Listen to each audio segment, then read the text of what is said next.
Jadi kan tadi ada inspirasi, motivasi, transformasi gitu. Kita bahas satu-satu dulu ya. Satu-satu. Iya.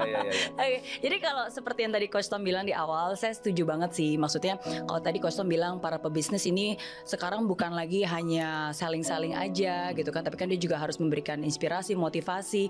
Menurut saya sih itu bukan hanya sekarang aja ya. Dari zaman dulu pun juga harusnya seperti itu. Karena kan sharing-sharing dulu, saling-saling kemudian katanya kan. Dalam arti apapun juga yang kita lakukan kan harus ada value-nya, harus ada manfaatnya. Dan salah satu cara yang terbaik adalah ya memberikan manfaat, dampak positif, baik itu orang bilang inspirasi, motivasi, apapun itu termnya, tapi kan sesuatu yang bermanfaat sehingga ketika orang mendengar atau bisa membaca atau bisa mengetahui hal itu, ya dia bisa melakukan sesuatu berdampak positif dalam hidupnya dia gitu. Jadi apapun wadahnya sekarang, mungkin kayak tadi Coach Tom bilang banyak pengusaha yang akhirnya bikin podcast atau mungkin bikin konten-konten 1 menitan di TikTok yang yang berbau inspirasi. Bagus, saya justru senang banget karena lebih baik isi TikTok atau isi konten sosial media dibanjiri dengan hal-hal yang positif daripada hal-hal yang tidak berguna, lebih parah lagi provokasi kan. Nah, Miss Mary dulu kalau kita search motivator wanita nomor 1 Indonesia, itu nggak ada lagi yang lain. Namanya Mary Riana. Gimana sih ceritanya? Oke. Ya puji Tuhan, bersyukur. Tapi kalau saya bisa jujur, sebenarnya saya nggak pernah berpikir atau bahkan menyebutkan title sebagai seorang motivator. Itu nggak pernah di dalam plan dan perencanaan saya. Oke. Kenapa? Mau diceritain awalnya gimana? Boleh. Ini banyak banget. Sebenarnya saya nggak pernah cerita sedetail ini ya. Mungkin baru pertama kali di sini. Jadi kan semua orang mungkin tahu, Coach Tom juga tahu bagaimana gara-gara waktu itu saya merantau ke Singapura, hidup keterbatasan, akhirnya jadi punya impian, jadi punya semangat untuk membuat perubahan dalam hidup saya. Dan pada saat itu jalur yang saya pilih di Singapura sebagai seorang entrepreneur, jatuh bangun dan akhirnya dengan tekad, dengan usaha, dengan doa, saya buktikan bahwa kerja keras membuahkan hasil. Gitu. Dan akhirnya dapat $1 juta pertama di usia 26 tahun lewat bisnis jasa keuangan dulu di Singapura.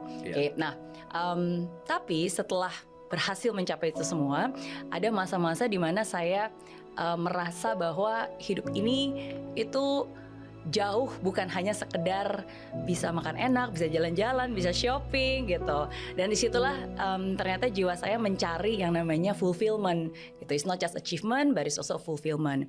Nah jadi di tahun 2008, 15 tahun yang lalu, untuk pertama kalinya akhirnya saya merumuskan dan menuliskan purpose hidup saya.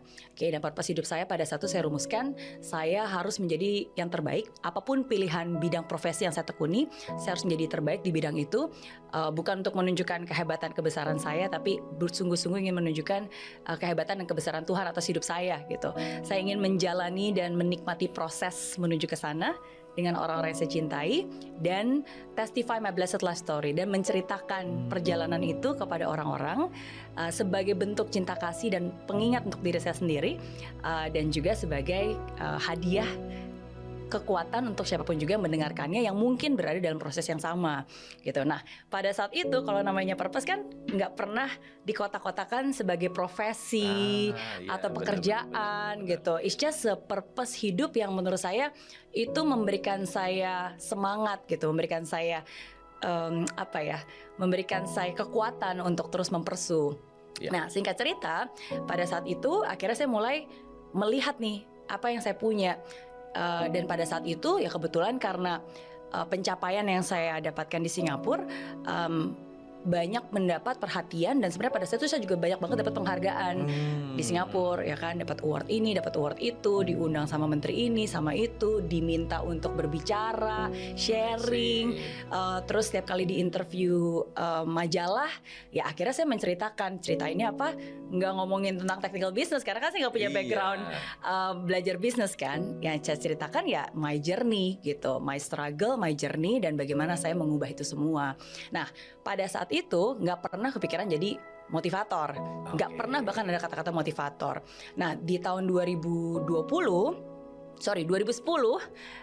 pada saat itu akhirnya saya punya mimpi baru, resolusi setiap 10 tahun. Kalau dulu saya pengen dapat jutaan dolar, pengen rasanya jadi orang sukses. Nah, jadi di tahun itu di usia saya 30, saya bilang saya ingin bisa menciptakan bukan hanya berjuta-juta dolar, tapi dampak positif dalam kehidupan jutaan orang di Asia, khususnya di Indonesia. Nah, kalau Coach Tom dan lain kepo, tahun itu sebenarnya saya bikin video profile. Who is Mary Riana?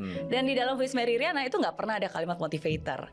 Jadi saya bilang Who is Mary Riana? Mary Riana successful entrepreneur, award winner, media personality, gitu kan, dynamic trainer, inspiring Asia, touching heart, changing life. Itu pada akhirnya, gitu. Karena bagi saya itulah yang benar-benar saya ingin lakukan, menggunakan semua hal yang kesempatan atau platform yang hidup berikan kepada saya ya untuk membagikan dan menyuarakan message-message yang ingin saya sampaikan gitu. Nah, lalu kembalilah ke Indonesia. Nah, ketika kembali ke Indonesia, kan orang taunya mungkin saya taunya dari buku, taunya dari artikel, taunya dari beberapa hal yang saya bicarakan. Terus kadang-kadang orang nanya, Mary Riana tuh siapa sih gitu kan? Agak susah dong untuk menjelaskan kayak wah panjang lebar seperti tadi.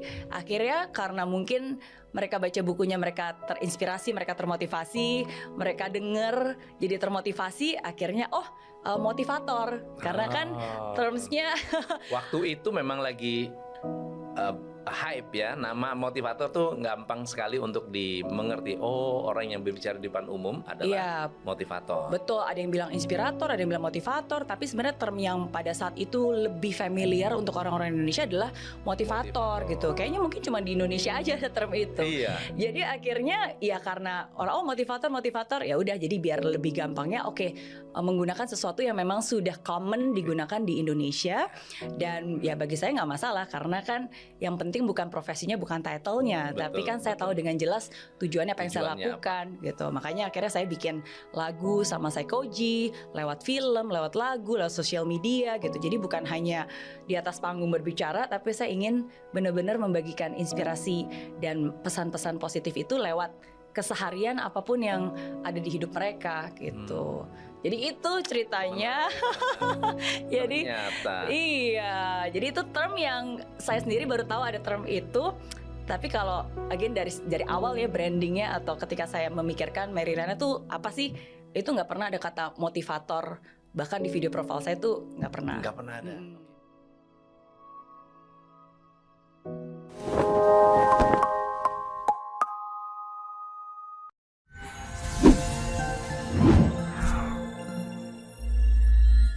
Di aplikasi Mary Riana tersedia lengkap video-video YouTube terbaru saya, artikel yang up to date, quotes inspirasi, koleksi merchandise, workshop dan seminar yang bisa kamu dapatkan free dan download sekarang juga gratis.